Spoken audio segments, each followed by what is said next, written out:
Maraming natirang egg whites, ano po yung gagawin po natin? Ito po yung gagawin natin mga ga para hindi masayang sa mga natira po nating egg whites. At dalawa lang yung mga ingredients na kailangan natin dito. At ito na mga ga, simula na po natin. So dito meron po akong 10 piraso ng egg white at mula po ito sa large na itlog. At kailangan lang po yung ating egg whites ay wala po itong halo na kahit maliit or konti lang po na egg yolk. At lagyan lang po natin ito ng 1 teaspoon ng cream of tartar. At pag ganito na po yung ating egg whites, ay gradually po nating ilagay yung ating half cup ng white sugar. At nang naubos na po nating nailagay lahat yung ating white sugar, ay isunod po nating ilagay yung 2 tablespoon na cornstarch. At pagkatapos ay batihin lang po natin ito ng mga ilan pang minuto hanggang sa tumibay po yung ating mirang.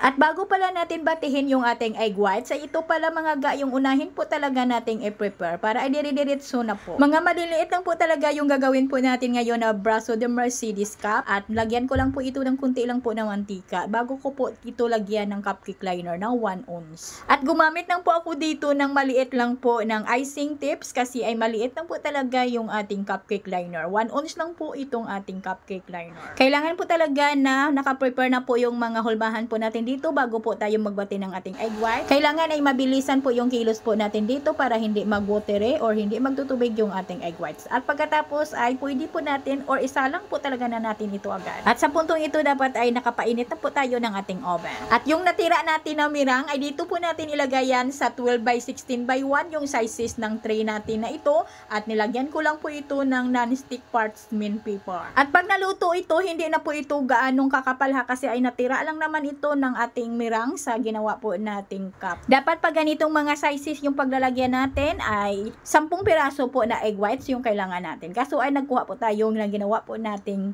cup kaya hindi na ito masyadong makapal. At mahina lang po yung init ng ating oven dito. 160 degrees Celsius sa loob po ng 25 minutes niluto ko po ito mga ga. At dahan-dahanin lang po natin itong tanggalin sa kanyang parchment paper. At kung ito'y didikit man sa mga bandang gilid ay dahan-dahan lang po talaga nating scrape. Gamit lang po yung ating kutsilyo or kung ano man dyan. Ito po yung gamitin natin sa ating palaman, Choco Pods icing para hindi na po tayo magluto pa. At hanggang dyan lang po yung palaman ko mga ga kasi makapal naman ho yan at para hindi na din masyadong matamis. At ito lang po siya ga kakapal, hindi 100% yung kapal niya kasi yung iba ay ginawa po nating cup.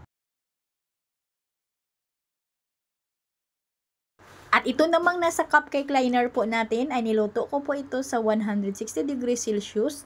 Din ang init ng ating oven sa loob din ng 25 minutes. Hindi masyadong mataas yung ating pagka-pipe kaya ay medyo mababa lang po yung kanyang umbok. At powdered sugar pala yung pinang-coating po natin ha, yung pinang-dust po natin dito sa ibabaw. At dito may natira po ako sa niluto po natin na Choco Fudge icing. Ay sayang lang naman kung hindi po natin gamitin kaya dito na lang po natin ipalaman.